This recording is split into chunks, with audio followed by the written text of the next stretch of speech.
Hello guys, magandang hapon sa inyo lahat. Ito si Mike Padua at nakatuloy tayo sa pinaka-latest update na yung ako po ng Lunes, Mayo 15 hanggang Miyerkules, Mayo 17, 2023. At ito po ang ating Tagalog version. Pinaglingkod sa inyo ng Typhoon 2000 in partnership with Nara College Foundation, Aboitiz Power, Bank of the Philippine Islands at ng Avenue Plaza Hotel. Umpisa natin ang update. Ito ang latest GovSat na yung araw dito ng Lunes hanggang bukas Martes. Meron tayong frontal system sa may Batanes, Babueng Cubao Islands. Bibigay dyan ng maulap na papuwi rin na may mga pagkulog at pagkidlat, mga thunderstorms na tinatawag. At ang hangin po ay mula sa hilagang silangan dahil po dito sa high pressure. At yan po ang magiging weather conditions sa mga isla po sa pinakadulong hilagang Luzon. Ang ibang bagay po ng ating bansa ay magkakaroon po ang katamtaman lagay ng panahon, mainit at umabot po ng heat index po ng 40 hanggang 50 ang taas ng sentigrado. At sa hapon ng gabi, may mga inasan pa rin tayong mga pagkulog at pagkitlat, mga thunderstorms na magbibigay po o mabawas po ng ating mga heat index para medyo lumamig ang ating panahon.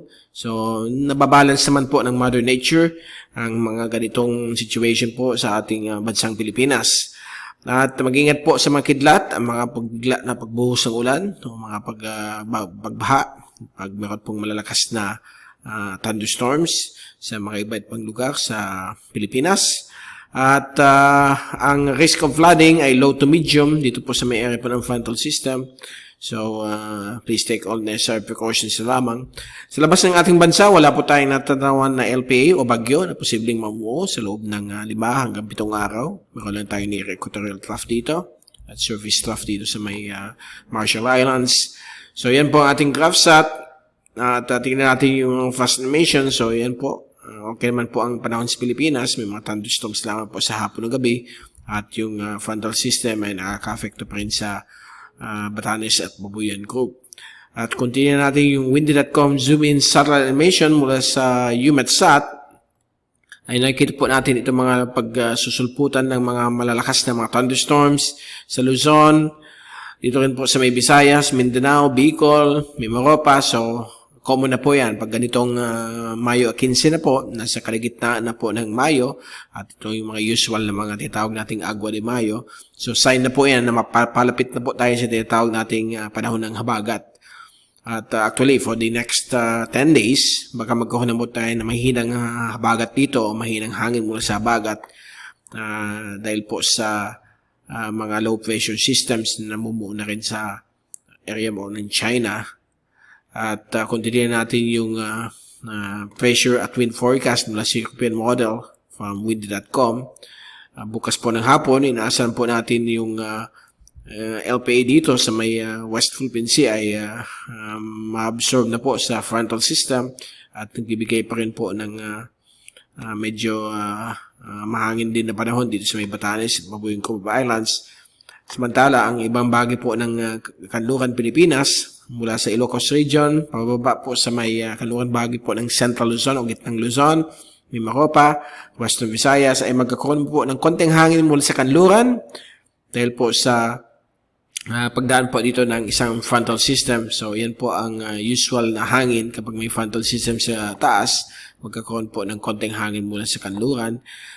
At pagdating po ng Miyerkules ng hapon, inaasahan pa rin natin ang mahinang hangin dito po sa West Philippine Sea mula sa timog kanluran na po dahil po sa pagdating po nitong remnants ni Super Cyclone Mocha na naglandfall sa Myanmar kahapon. Umabot po ng 260 kph yung sustained winds niya, 1 minute sustained winds. Naglandfall po siya dito sa may bahagi po ng Myanmar at ngayon ay sa Miyerkules, yung kanyang remnants ay susulpot na po dito sa may area po ng Hanoi patungo po sa katimugan bahagi po ng China. So, yan po ang direction nitong si remnants ni Mocha. At dahil po sa pagdaan niya dito, hikayat niya bahagya ang hangin mula sa timog kanluran o yung mahinang habagat. So, magkakaroon na po ng mahinang habagat dito po sa may bahagi nito ng West Philippine Sea.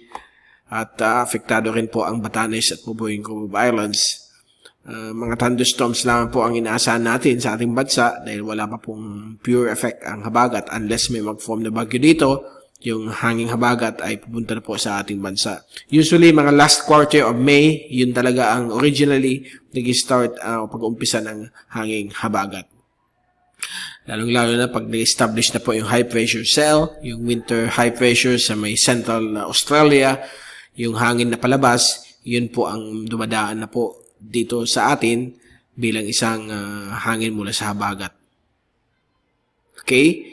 So, sa Huwebes, patuloy pa rin yung mahinang hangin mula sa mahinang habagat dito po sa may Batanes, Babuing Group of Islands dahil po sa isang frontal system dito at na-enhance ng frontal system dito. Kahit anong LPA na ilagay mo dyan, lalo na po pagdating ng June to September at dito sa Pilipinas, magkakaroon po ng paghikayat po ng hanging habagat.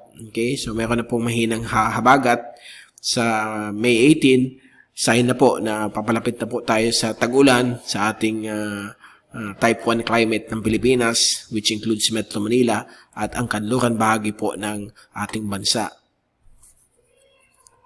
At napapansin po natin, meron tayong westerly winds dito at easterly winds dito. Iyan po ang magkakaroon ng convergence po dito, yung ditawag nating troughing, at baka magkaroon po tayo ng LPA. Actually, sa forecast ng European model, pagdating ng May 20, Sabado, meron na po mag-form dyan na sama ng panahon o LPA. May 21, magiging moderate na LPA po siya. May 22, ganun pa rin. At May 23, na po siya, unti-unti po siyang naging aktibong LPA. Actually, baka active na siya dyan sa May 23. At May 24, ay posibleng maging isa po siyang tropical depression. Dahil po ang atmospheric pressure is 1,004. Remember, ang mga computer models ay conservative ang kanyang atmospheric pressure. In reality, baka mas mababa po dyan. Posible maging tropical depression. So, yan po. Active LPA po sa European model. How about the American model? Balik tayo sa May 20. Ito po ang American model. Active LPA dito. May 21, magiging tropical depression po siya dyan. May 22, magiging tropical storm. May 23, severe tropical storm. At May 24, isa po siyang category 1 or 2 na typhoon. So, nasa south of Guam po siya. So, anong difference ng dalawa? Mas aggressive po ang American model o GFS na palalakasin siya bilang isang category 1 or 2 na typhoon.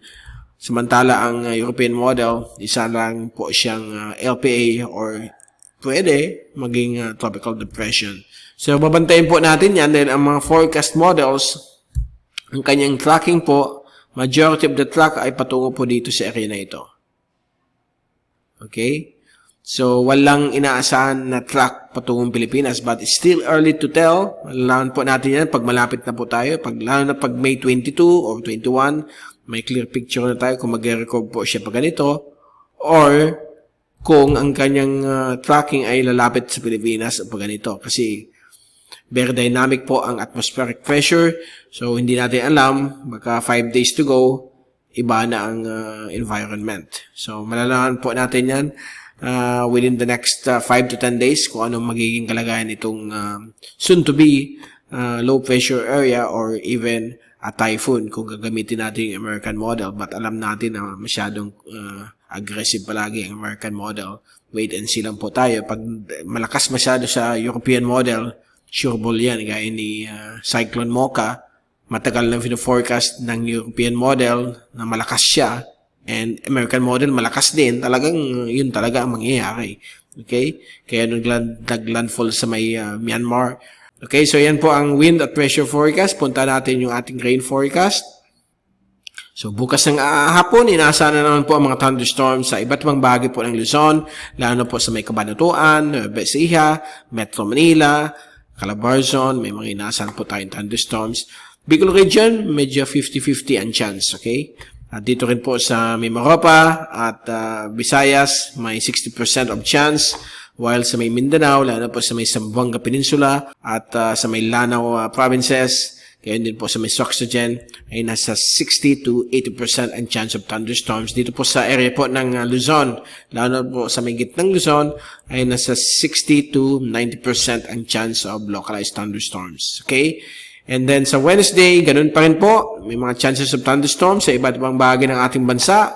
at also pagdating ng Huwebes. So, hapon-hapon, meron na po tayong nasa ng mga thunderstorms dahil po papalapit na po tayo sa tag-ulan sa type 1 climate ng ating bansa, which is mostly the western sections ng ating bansang Pilipinas.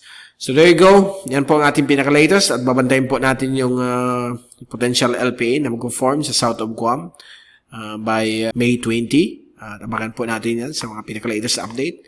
At babalik ulit tayo na yung kalagitnaan ng linggong ito mula sa Typhoon 2000. Ito si Mike Padawan nagpapaalam. Mag-ingat po tayong lahat. Be #WeatherAdvisor. At maraming salamat po sa pagpanood nyo sa aking channel.